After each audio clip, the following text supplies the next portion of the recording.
Доброго вечора, ми з України. Hello, comrades, and welcome back to Ushanka Show, stories about life in the Soviet Union. My name is Sergei Sputnikov, and I was born in the USSR. Recently, I made the video about the most unique car made in Soviet Union, all-wheel drive lifted Volga, which was designed specifically from Leonid Brezhnev for his hunting needs. And one of my viewers, Jose Maria Pena, had a question about Brezhnev collection of luxury cars. So today we're going to talk about that, Leonid Brezhnev and his cars. But before we begin, I would like to make sure that you understand that in Soviet Union, people weren't allowed to own more than one car. So Leonid Brezhnev technically didn't own a collection of cars.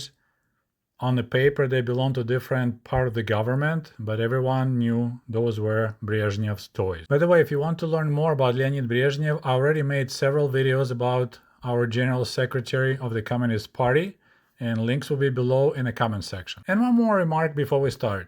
A lot of Soviet people, when they think about Leonid Brezhnev, they will say, Леня жил и другим не мешал жить, which could be translated like, Leonid enjoyed life, and he let other people enjoy life as well. Леня жил и другим не мешал жить. And that's true. Our great leader, Comrade General Secretary Leonid Gorbachev, enjoyed life in the fullest. He enjoyed hunting. He enjoyed receiving presents, like in this photo.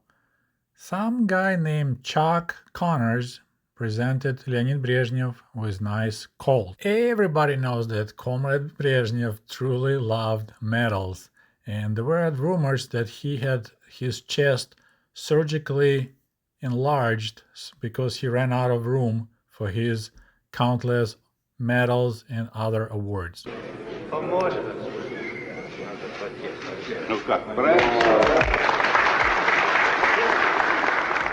Comrade Brezhnev also enjoyed beautiful women. This is one of my favorite photos of Leonid Brezhnev. It was taken during his visit in the United States. You could see Nixon on the right, but Leonid Brezhnev was not looking at Nixon.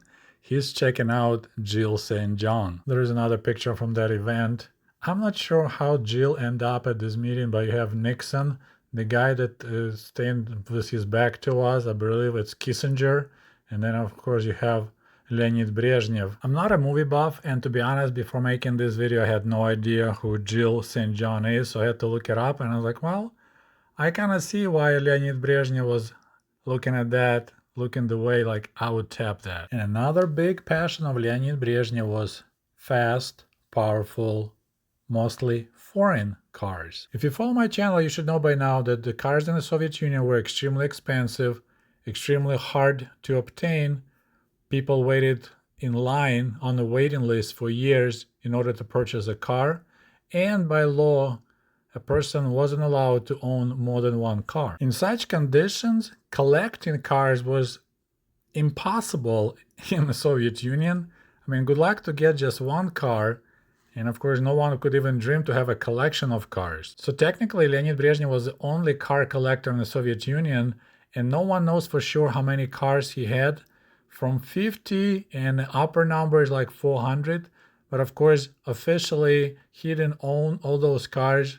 They were part of Central Committee garage or something else, but everyone knew those cars belonged to Leonid Brezhnev. So let's go through the list of known cars from the Brezhnev collection. 1955 Chevrolet Bel Air Coupe. It was presented to Leonid Brezhnev by Nikita Khrushchev. Quite a strange situation there, so my question is how Nikita Khrushchev got that Bel Air. But regardless, later on, Brezhnev presented this car to his daughter Galina. 1960 Opel Capitan L, made in Western Germany. So this car was presented by his daughter and her husband to Leonid Brezhnev. 1966 Chrysler 300. After the death of Leonid Brezhnev, this car was transferred to the movie studio in Moscow. Later was purchased by a collector in Severoossetskaya Republic. In 1992, unfortunately, was torched, so nothing left from the car except keys and the paperwork. 1968 Maserati Quattroporte from Italy. It was gifted to Leonid Brezhnev by the management of Italian Communist Party. So that's a quite interesting vehicle. It has a V8 engine with 290 horsepower, maximum speed 230 kilometers per hour. So that's let's see, 160 kilometers is 100 miles per hour. So about 150, 160 miles per hour. So for 1968, that's a really fast car. This 1968 Maserati present is quite a curious case because around the same time, Soviet Union signed the agreement with Italy to purchase a Fiat factory and Fiat 124 car to be manufactured in the Soviet Union. I don't know about you, but to me, this Maserati present looks more like a kickback. Hey, you spend a lot of money with us buying the factory, so we are gonna give you this beautiful car. We're not gonna give you Fiat 124, we're gonna give you Maserati. Another interesting and rare car in Brezhnev collection was 1969 Mercedes-Benz 600 Pullman. Pullman means that it had 6 doors. This car was gifted to Brezhnev by Willy Brandt, who at that time was a chancellor of Western Germany. It's extremely rare car. Only 7 of those were manufactured and only 2 in the 6-door configuration. It looks like that during the same visit, Leonid Brezhnev received another Mercedes. This one was Mercedes-Benz. It says 500 SEL, but it doesn't show up that in 1969 they had a 500. They have a 300 SEL 2-door version. So Brezhnev received that Mercedes in blue color. He really liked the car, but he said he preferred to have a red color because it's more communist. It probably was a joke. So people swapped the cars and he received a red color Mercedes-Benz 300 SEL. Before we continue with the list of the cars of Leonid Brezhnev, I want you to understand that none of these presents were spontaneous. It was advanced work. Before Brezhnev went anywhere, people talked to the governments of those countries and explained that our leader really likes to get a medal during the visit, and he would like to get some kind of cool car. If you want to get a credit from our country or some kind of agreement signed, you probably should prepare some present. All right, moving on. Next one is 1971 Cadillac Fleetwood. This black Cadillac was gifted to Brezhnev by Richard Nixon in 1971. 1972 Cadillac Eldorado Coupe. And this car has a quite interesting history. So in May of 1972, there was expected a visit of President of the United States Richard Nixon to Moscow. Before Nixon's departure, he was approached by the Soviet ambassador Anatoly Dobrynin, who privately told Nixon that Leonid Ilyich would like to get as a present car called Cadillac Eldorado. So that car was manufactured in 3 days in Detroit and then shipped to Moscow on a military airplane. 1973 Lincoln Continental sedan in blue color with black vinyl top. Once again, it was presented by Richard Nixon in Camp David from the American businessman. Apparently, a year prior, Leonid Brezhnev noticed Lincoln and he liked it so much that he asked, "Can I get one of those too, please?" So it was purchased and presented to Brezhnev, and according to security personnel of Leonid Brezhnev, it was his favorite car of all time. 1973 Nissan President from Japan. The first car of this model line was manufactured for Prime Minister of Japan, and a second car was manufactured specifically as a present for Leonid Brezhnev. That was the car, Nissan President, that Brezhnev gave Richard Nixon a ride around Moscow during his visit. And Nixon mentioned about Brezhnev dangerously speeding and making tight turns. And of course, you can't be a respected communist car collector if you don't have Rolls-Royce. Oops, wrong picture. Once again, any communist car collector must have a British Rolls-Royce in his collection, and Leonid Brezhnev had several. Leonid Brezhnev had 1968 Rolls-Royce Silver Shadow that was given him as a present, of course, by American businessman Armand Hammer. Only 5 of those cars existed in the world. 1974 Rolls-Royce Silver Shadow was given to Leonid Brezhnev by Queen of Great Britain, Elizabeth II. And there are conversations who crashed that beautiful car. Some people claim it was Brezhnev himself. Other people claim it was a driver who was moving the car from one place to another. Currently, that car is located in Car Museum in Riga. Another Rolls-Royce was 1979 Silver Wraith 2 sedan. That's the car that Leonid Ilyich liked to take to his hunting adventures. 1971 Citroën SM from France was presented to Brezhnev by President of France Georges Pompidou. That car had a Maserati V6 engine with 188 horsepower.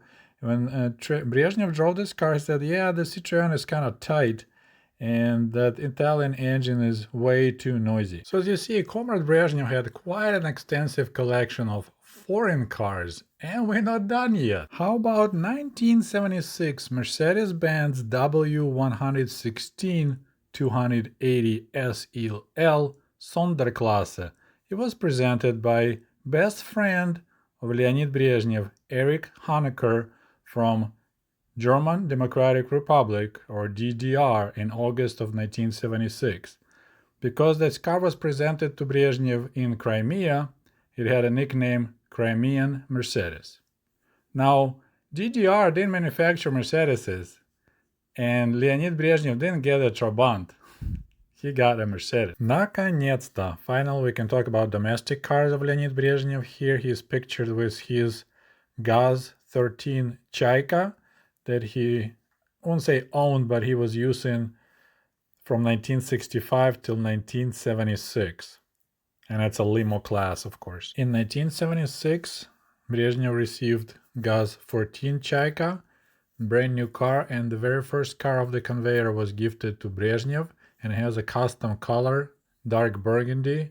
The rest of Chaikas were made in black. Unfortunately, during the Gorbachev rule, this car was destroyed during so-called fight against the privileges. In 1982, the workers of Gorky car factory presented Brezhnev with Gaz-3102 Volga. This car had a V8 engine and automatic transmission. It was the last car gifted to Leonid Brezhnev. And I already talked about experimental Gaz-2495 Volga, which was manufactured in 1974. Only 5 were made. They had all-wheel drive, and one of those cars was used by Brezhnev during his hunting trips.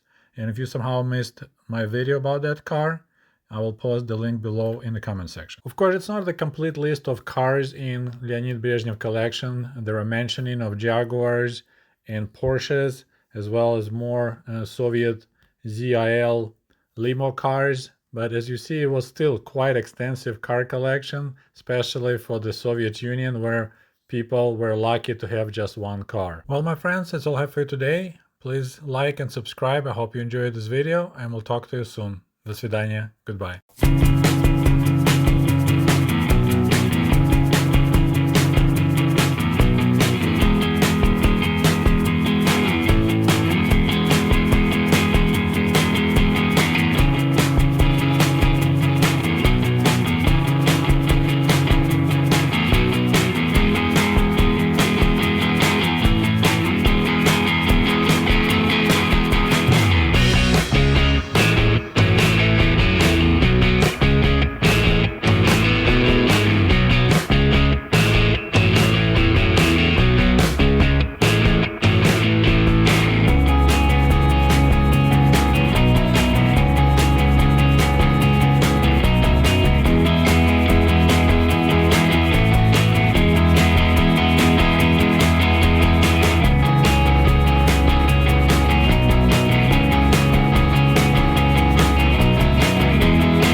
обычный режим заднего привода.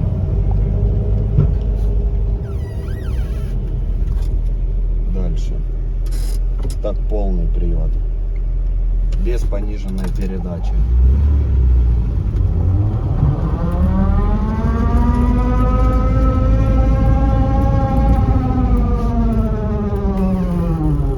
Этим рычагом включается пониженная передача.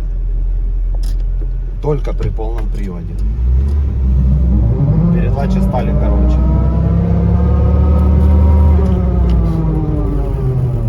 Точно так же выключается. Включаем обычную передачу. Сейчас.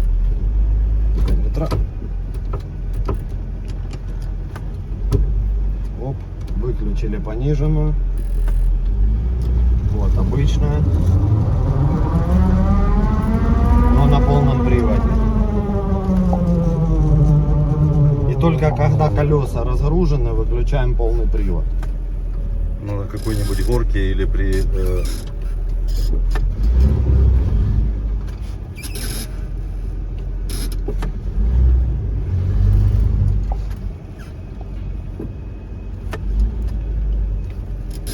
Оп, и выключили. Потому что дифференциалы плотные. И вал не дает ослабить. Нужно немножко без нагрузки, чтобы выключить передачу. Нагрузки, без нагрузки или на пересеченной местности, да? Желательно включать полный привод только на пересеченной местности. По траве, по грязи, по асфальту желательно им не пользоваться.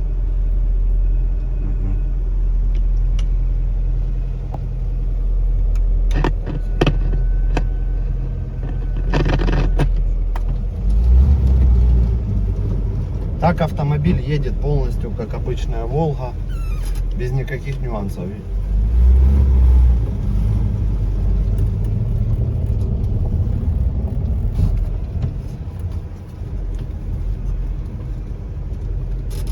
Вибрации практически нет. На заднем приводе оно вообще отсутствует.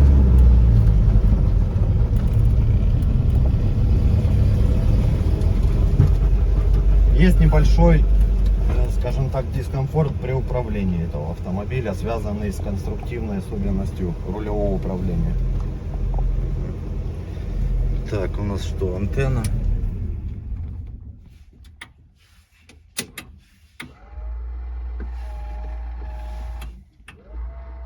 Антенна работает.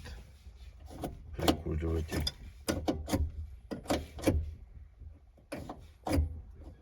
Не зажимается, надо проверить. Радио. Ну, что-то там Естественно, наши волны оно не ловит. Вот это надо выключить. Как оно выключается. Проверить. Ну, радио сомневаюсь, что кто будет слушать. Дальше дворники.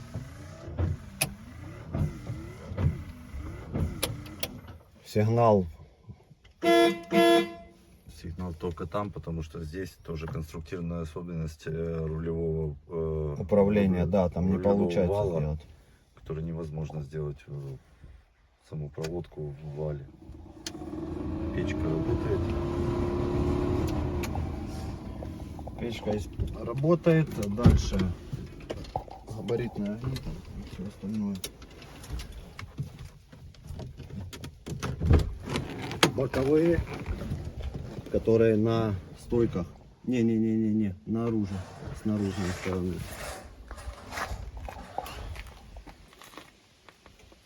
Угу.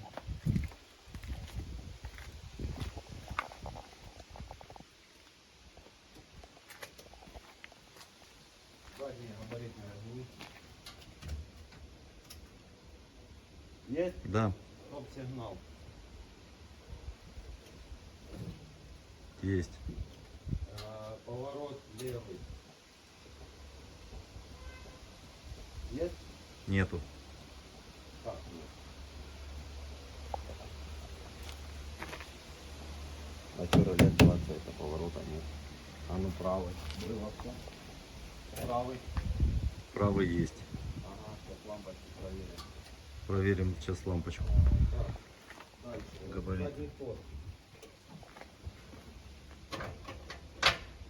Задний ход есть. Дальше по передним фарам. Сейчас.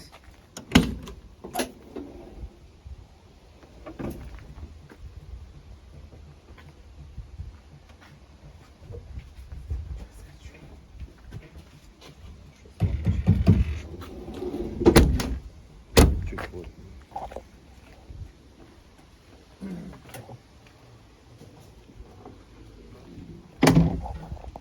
По передним фарам габариты есть? Внизу. Я ж не то включил. Габариты и противотуманки вместе. Сейчас габариты, да. Противотуманки отдельно? Да. Ближний свет. Ближний есть. Дальний есть.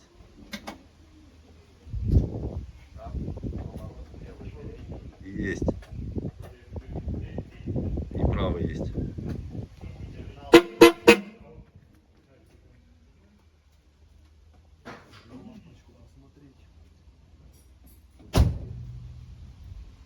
Капот открой.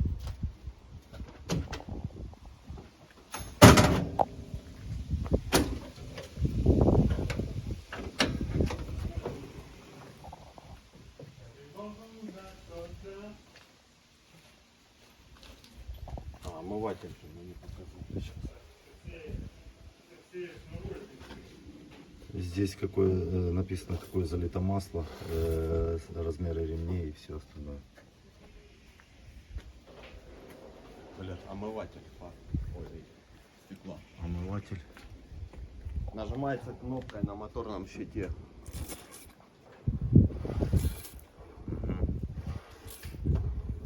Окей.